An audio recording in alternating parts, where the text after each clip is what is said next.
This is my broken Jaguar XF, and in this video I'm going to be attempting to drive it. Which will be the first time the car has been driven in over a year. I bought this car in a sorry state. It didn't run, it didn't drive, and even parts inside the engine had snapped. Oh my god, they snapped. But I set out to fix it, and after replacing the broken parts, there was one thing stopping me from turning it on.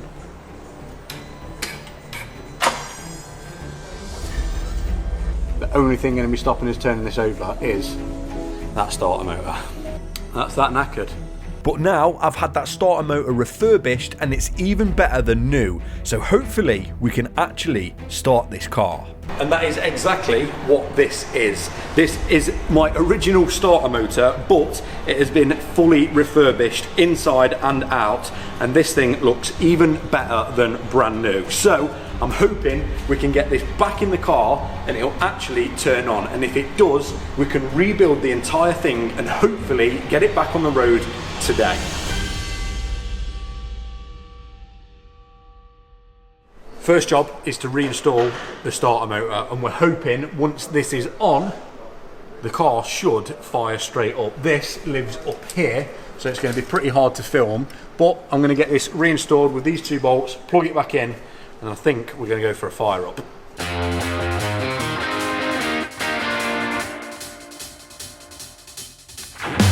To get the starter motor reinstalled, I've got to get it into position, which is a little bit tricky with the tight space, but once it's in, I can secure it into the gearbox with the two bolts.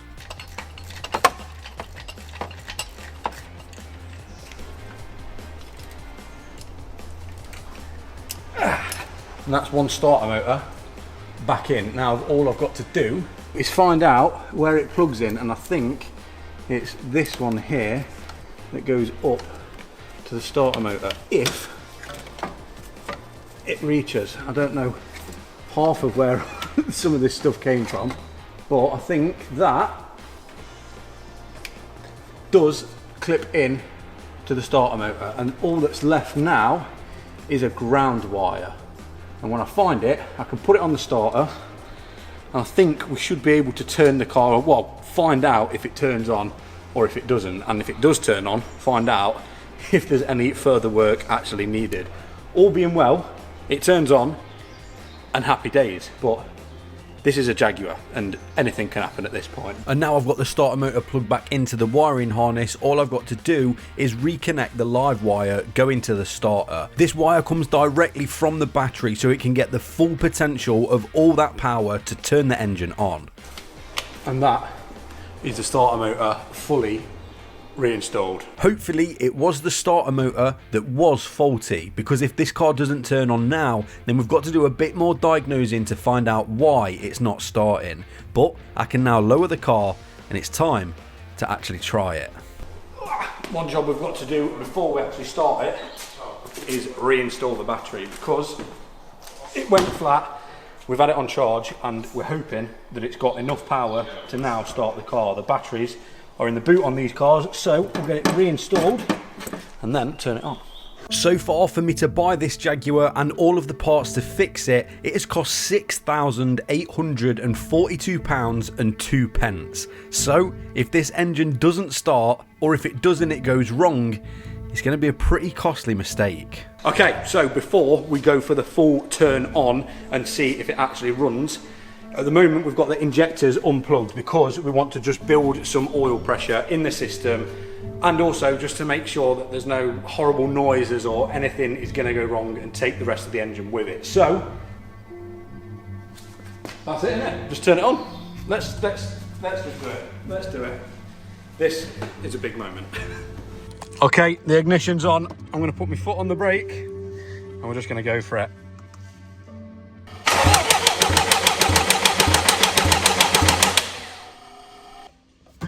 I mean, it turned over, didn't it? Yeah, sounds. And it says park on the dashboard as well. We've got a bit of life back in the Jaguar. Shall I go again?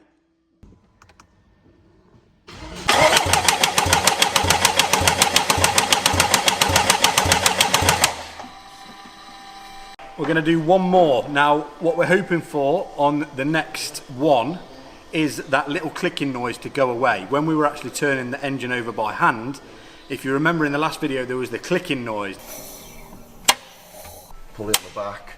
What is that? Just the pulley clicking? Now that was the solenoid, and we're hoping that once that builds oil pressure, that goes away. If we turn this over now and that noise is gone, I think we should be good to plug the injectors in and actually properly start it. Let's do it one more time.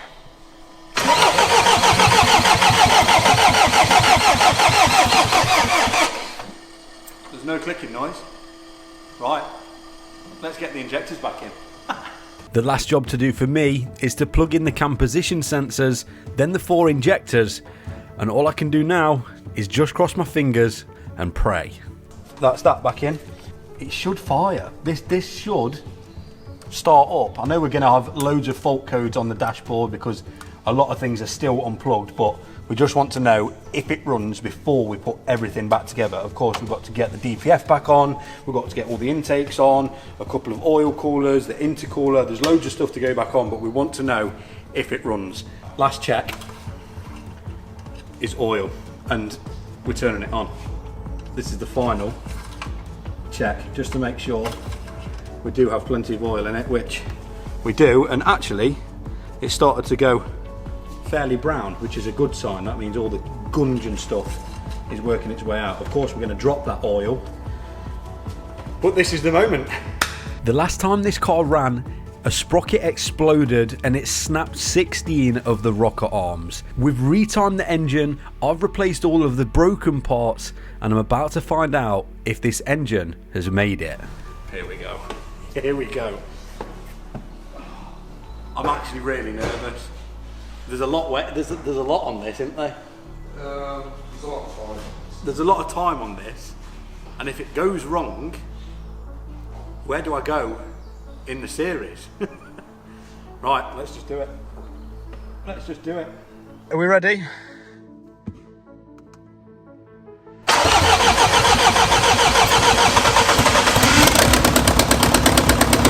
It runs!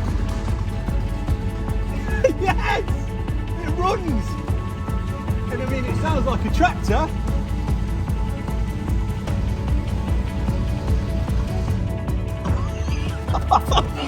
Yes! That's a runner. Yes! That's the Jag! Is that the Jag? It runs! It actually runs! It didn't even sound bad, did it? Except for the fact that it sounded like a... No way!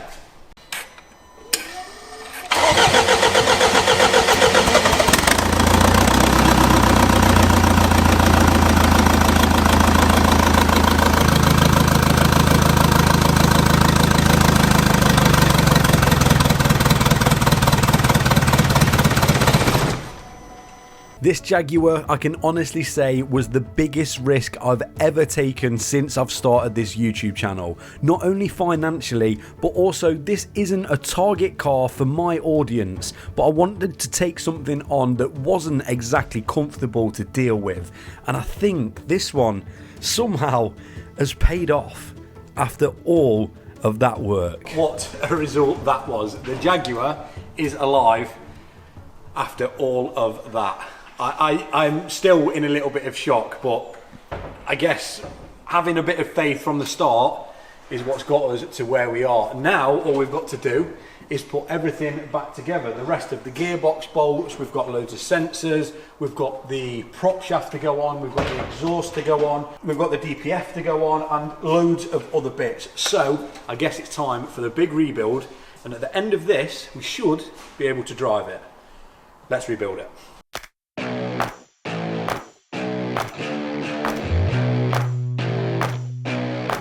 First job is to reinstall all of the gearbox bolts. The reason we didn't put all of them in is just in case something went majorly wrong when we tried to start the engine, that we needed to take everything back off. So I can now reinstall them and make sure they're tight.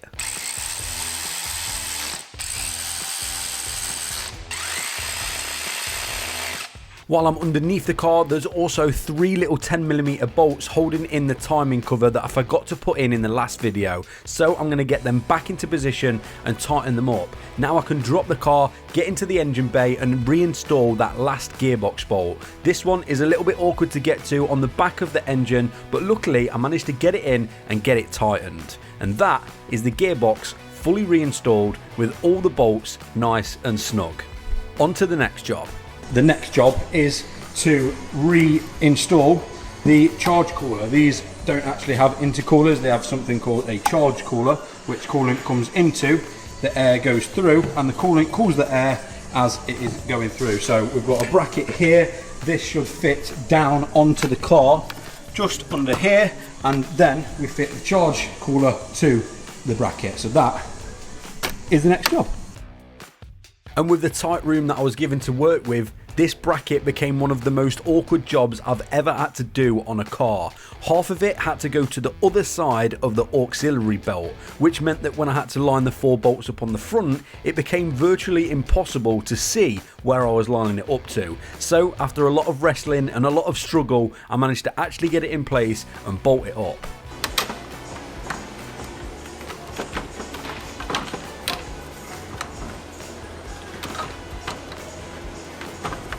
And getting that charge cooler in place wasn't an easy job either. It's just a fiddly job with not much room to maneuver anything. But once I got it connected to the throttle body, I could then get the coolant hoses connected and then try and line it up with the bracket that I installed earlier. And once I'd done the top ones, I can move under the car and do up the 2 bottom bolts. Now, once this is clipped in and I have plugged that plug back in, that is the charge cooler fitted. What a fiddly job that was, trying to get to all the bolts in the little space that Jaguar give you. But that's on, and now we can move on to the next job. Okay, next job is getting these 2 bolts into what is the gearbox mount, and then after that we've got the prop shaft to go in, and then it's back up into the engine bay to fit the EGR. But while I'm doing this, I know a lot of people thought I took a huge risk by getting this Jaguar, but one thing that's good to know is this car hasn't been in an accident, it hasn't got finance on it, and it also hasn't been stolen. So when I was looking at buying this car, that gave me a little bit more peace of mind that if I could fix it, I would get my money back. And how I found out that information is using Car Vertical. If I put the reg of this car into Car Vertical, they're going to give me a report of everything that they can find on the internet about this car. Even if it's been exported to another country, Car Vertical covers 40 plus countries. So it's safe to say they're going to be able to unlock any hidden stories about this car. As we can see, it's loading my report now. It's checking all the databases, all the law enforcement agencies, any authorised workshops to get me as much information on my car as possible. And just like that, we can click view report, and luckily the odometer is good, financial and legal status is all good, and damage is all good. No issues found. This is what you want to see when you're doing a check with Car Vertical. Let me show you an example of what you don't want to see. And as you can see here, there's a Jaguar XF that's got an amber warning light for damage, and it says that it's been hit on the rear quarter. And if you scroll up, you can actually see the damage on that car, which is definitely going to affect its value. So to save yourself loads of hassle and avoid buying a lemon of a car, I'll leave the discount code on the screen now, Jesse20, and the link in the description, and you can save yourself a lot of aggro. Let's carry on with the Jag. Next is the prop shaft. This car is rear wheel driven, which means just above my head is a diff, and this is the drive shaft slash prop shaft that connects that gearbox over there to this diff over here, which powers these wheels over there. So this has got to go back in, and it's going to be a little bit awkward to do on my own, but that coupler should mate up to there. This should fit in there, and then there is 2 bolts to hold the little mount into place. Now I can reinstall the 6 torque bolts holding the prop shaft to the differential, and then install the other 6 going to the gearbox. Then I can tighten them all up, and of course not forgetting the mount in the middle, and as easy as that, the prop shaft is reinstalled. Next to go back on is the DPF. Now we've had this all cleaned internally and externally. In all fairness, it actually looks brand new, but this lives down the back here and bolts to the turbo. I did actually get this out from the bottom, so I'm hoping I can get it back in from the top, but once we've got this on, we can connect all of these wires and sensors and O2 sensors that go to it, and then I think we should be able to get the exhaust on. And after that, I don't think there's a massive amount left to go back on. We've got intake pipes. Yeah, I don't think we're that far off being able to drive this for the first time. When I took this DPF out, I actually removed it from the bottom, so I'm hoping that I can just slide it in from the top, reinstall it to the turbo, which will hold it in place and let me get the mount for the DPF bolted back up to the engine. And that is the DPF reinstalled. But I forgot one thing. I've made a little bit of a amateur mistake. I've jumped the gun, fitted the DPF before I've bolted the EGR back up.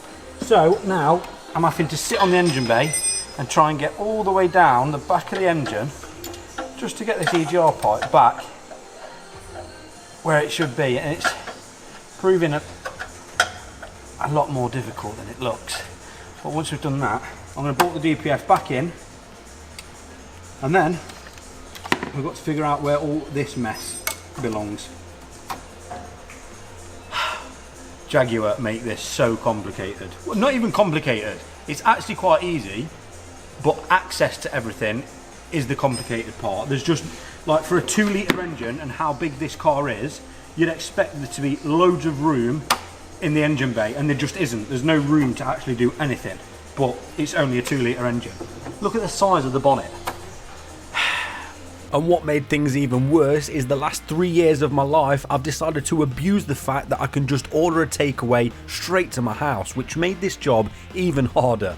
But I managed to get the top EGR pipe back in, and now I can move under the car to reinstall the bottom EGR pipe, and that should be all of them reconnected, I think. For you guys, it's a quick little time lapse. For me, I've been here probably 40 minutes now trying to get this bolt up here to line up with the EGR pipe, and I've finally got them to line up. What a nightmare. I don't know why they've put the bolts on this side when they could have put them on that side and it'd have been twice as easy to line up, but I guess this is why people stay clear from Jaguars. But we're nearly in. I think that's that all the way in. What a nightmare. Right, next job, now that's done. In fact, you need to swing around there, I've got the back box here, is the exhaust. Look at the size of this. It's all one part as well, there's no joins in this, is there? It's literally all the way back. For some reason, Jaguar decided they weren't going to put any joins in this exhaust. So from the downpipe all the way to the back of the bumper is one whole exhaust system. So getting it installed, I'm going to need another person. We can get the exhaust attached to the exhaust hangers to hold it in place, and then we can bolt it up to the DPF. Exhaust is all on. Now I've got to plug in the AdBlue injector, which this plugs in just around here. I've never dealt with anything AdBlue on a car in my life, but this one's got it, so we're plugging it all back in. And then over here we have got the NOx sensor, and this slots under this kind of under tray part. It should just slide up and into this little plastic housing like so, and then it clips in place. There we go. Right, pretty much everything under the car now is done. Obviously we've got a couple of heat shields to go on, just to cover up all the other components. But exhaust's on, prop shaft's on. It's actually starting to get to the moment we'll be able to drive it for the first time, if it does drive. But there's been no issues with the gearbox, so hopefully this should be the final stretch. Underneath, it's done. There's still quite a bit to do in the engine bay, but I think we should be able to reverse it out. But for now, I think we should be able to move this car under its own steam. Let's find out. Right, here is the big moment. Will this car move under its own steam? Let's find out.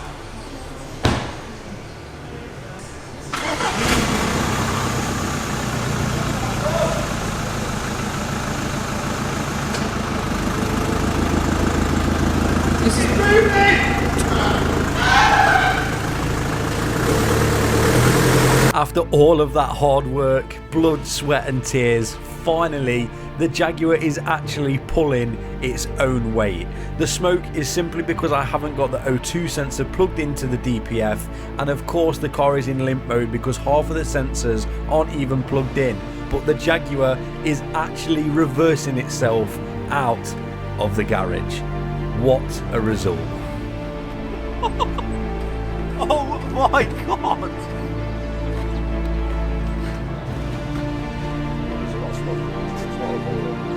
Yeah, there's going to be a lot to burn off. Yeah, it's definitely adds to the effect, doesn't it? Yeah, definitely. That's a good thing. I can't believe it just drove out. And do you know there's only one engine? Like the only light on the dash is just the engine light. Look at the smoke. Is that just oil burning off? Is it? Yeah. Should we have a look? Lovely.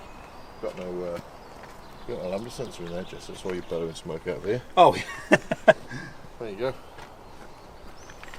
Simple. Can you believe it? It's moved out. And the only thing that we didn't know was wrong with it was them rocker arms, wasn't it? Yep. Well, I guess we cut to Friday when I'm going to be finishing everything off in the engine bay, getting all the lambda sensors plugged in, all of these wires up here. These have got to be, well, we've got to find a home for them. And then hopefully we'll be driving it forward out that gate and get it roadworthy again. Wow, what a turn of events. What a turn of events. And just like that, today is now Friday, and I'm hoping that this is the day that I actually get to drive my Jaguar. Not on the road, but I'm hoping I'll be able to drive it up and around this kind of industrial estate to make sure that it is all working, ready to take it for its MOT. What's left to do? I have got to try and figure out where all of these plug into. I know that these are for the DPF because I can remember taking them out. So I'm going to put them up there so I can remind myself that they are for the DPF. But we've got all sorts of plugs, sensors and things that need to be plugged in to make this car run okay. At the moment it's in limp mode. We've moved it into this unit because we no longer actually need the ramp. But I've got my work cut out. I'm going to have to be doing a lot of Googling to try and find out where these actually plug into. We've got this, which is the switch to put it into park if the car ever cuts out. That is for, well, that's meant to bolt on somewhere. I'm not actually sure. And then I've got the lambda sensor to go in, which is the reason why there's a lot of smoke coming out of it, because obviously that lambda sensor isn't even plugged in. I've got to then secure the intake pipe, and I'm hoping there's not a massive deal left to do to get this car back up and properly running. I think it makes sense to start from the bottom and work my way up, so I'm not fighting other wires. These are the wires for the DPF. As you can see, one is longer than the other, with that being the orange. So the orange one must go to the bottom of the DPF and the blue one go into the top. Hopefully that pays off, because that's the only thing I can think makes sense. So I'm going to get them back into the position and then tighten them up with a 14mm spanner.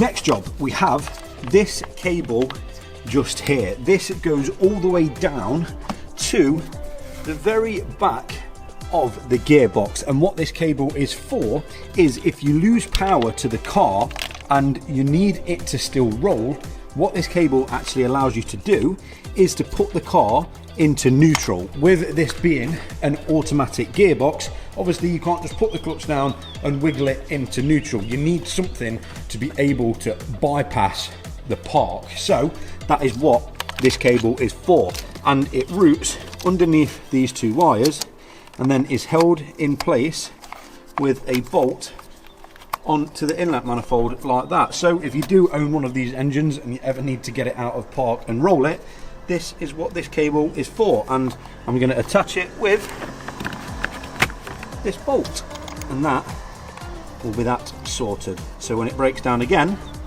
the next owner can roll it to the garage.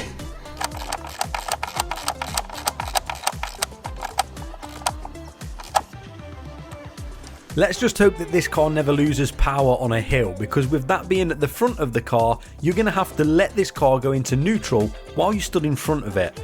Probably not a great idea by Jaguar, and to make things worse, I've just found a sensor that actually has a Ford logo on it. This plug actually routes behind the engine and plugs into a sensor that comes up from the right hand side of the gearbox. So I'm going to get that plugged back in and just hope that it's the right one for the right sensor.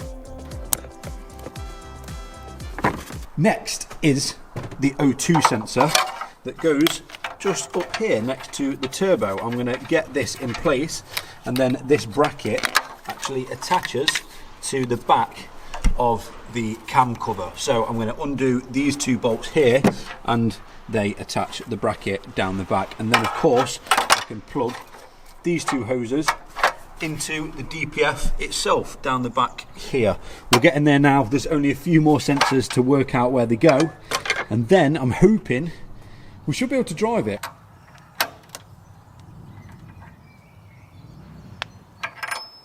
And now the lambda sensor's plugged in, I can get that bracket down the back of the engine bay and of course plug them two hoses into the DPF. The reason that I don't know where anything goes is of course because this car actually got dismantled over 12 months ago, and I've just got to figure out where everything goes. But I think I'm getting through it pretty well and everything is where it should be. Okay, I'm pretty sure everything that needs to be plugged back in is now plugged back in and where it should be. The lambda sensors on all of the cables are back attached, and I can't really find any others that I've missed. So I think the next job is to actually turn the ignition on and run this car through the diagnostic machine, because I think there's going to be thousands upon thousands of fault codes stored in the ECU, in the gearbox control module, in all of the modules on this car. So we'll plug it in, scan it through, clear them all, and then we'll scan it again to see if anything comes back.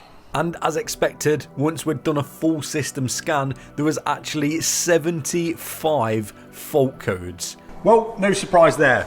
The number of fault codes found is 75, and there's only actually 55 control modules here. Well, I say only. There's 55 control modules and there's 75 faults. Let's get a list and see. First, body control module, key transponder, we've got CAN bus and stuff like that. What I want to know is where the engine actually is, which is here. 41 fault codes in the engine. Let's see what they are. Exhaust control solenoid, engine won't start, blocked or jammed component or system. Oh my god. Fuel rail pressure, cylinder 1 open circuit, cylinder 4 open circuit, lost control to the immobilizer. There is a huge list, oh my god, of faults here. But as you can see, a lot of them are historic. So before we do clear them, I obviously want to jump into the gearbox control module and see what some of the fault codes are in there. So if we jump into here, what are the fault codes on here? Oh, so there's only one, and that's intermittent. Shift control module obstructed or blocked. Okay, well, what I'm going to do is clear every single one of them fault codes, and well, I'm just going to pray that not a lot of them come back. We're actually looking pretty good here. Now, this one here, which is the control module that controls all the battery operated stuff, this has 7 fault codes, but we already know that the battery keeps going flat. I've got it on a jumper pack at the moment, so I've not got to worry about them. But what I want to know is there is 1 fault code left for the engine control module, and that is quite literally an undefined fault. So I don't really know how to take that, but that's the only fault code that's come back for the engine control module. We've got 1 for the ABS, which I'm not sure what that is. I'm going to just check it just in case it's something we need to get done for the MOT. That is apparently an intermittent issue. High-speed cam communication bus message missing. I'm saying that's a pretty good result. That to me seems like we've pretty much got everything plugged back in. This is getting exciting. This is actually getting exciting. I might be able to drive it pretty soon. So with hardly any fault codes coming back and the engine pretty much ready to start, it's time to fill it up with coolant and see if I can run it up to temperature and drive it properly for the first time without it being in limp mode. This is a huge moment. If this drives, we can actually get it ready for its MOT and successfully tick the Jag off the list as fixed. Ignition's on. Fired straight up. And we haven't yet got a check engine light. This might be really good news.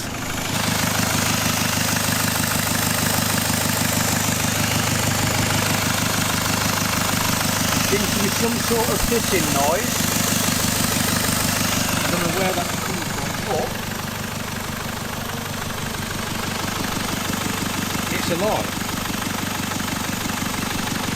Turns out that that hissing noise was just another one of the EGR pipes that for some reason I'd missed off earlier when it was on the ramp. So it was a little bit awkward to get the two 10mm bolts back into this EGR pipe, but once I'd done that, that hissing noise was gone. And now we can drive it.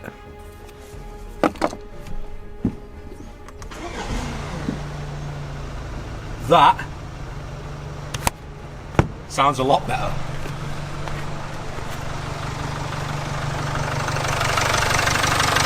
Yeah, that definitely sounds a lot better now that EGR pipe is bolted on. I still can't believe that this car actually runs and starts first time every time. That's actually crazy. Right, let's get it up to temperature, check for leaks, and then I'm driving it. Have we got any lights on the dash? All we have so far is bonnet open, boot open. We've got the warning light for the tyre pressures, and ignition is on. We actually don't so far have an engine light, which is crazy.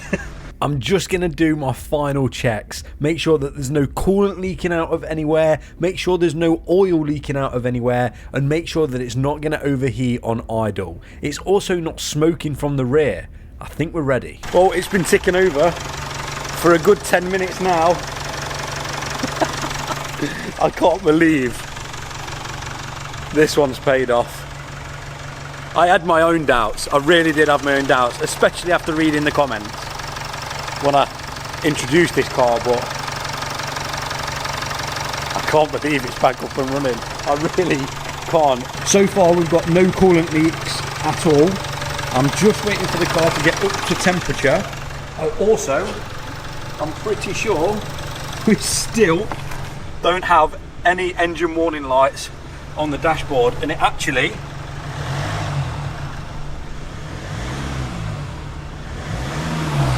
revs quite nice.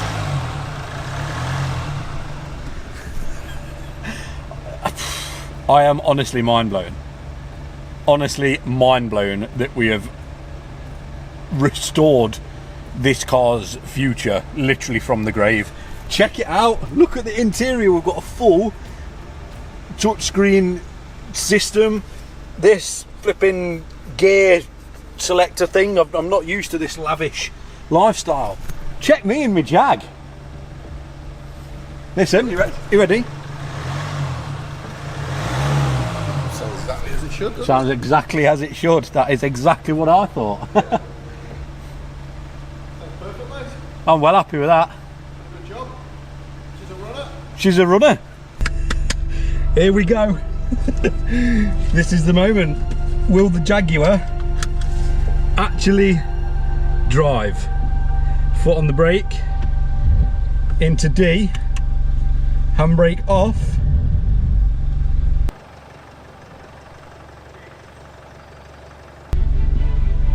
It's moving. It's moving. The Jaguar is driving.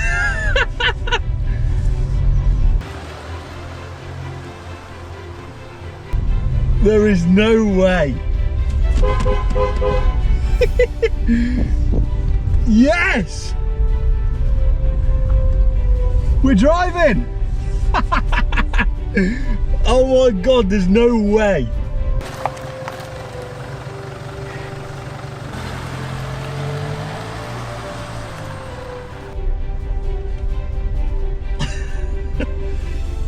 Yes! Yes! I cannot believe that. Ladies and gentlemen, if that doesn't deserve a subscribe, I do not know what does. The Jaguar is back working. Oh mate, I'm buzzing with that. There's a bit of smoke, obviously because it's burning off the old oil, but the Jaguar is driving. What a good looking car. Right, now drive it off, get rid of it. Oh my god, that is so rewarding, man. That is so rewarding. Look at that. You've done a good job, mate, to be fair. Fair play to you. Cheers, mate. You've done well. What a result. What a result.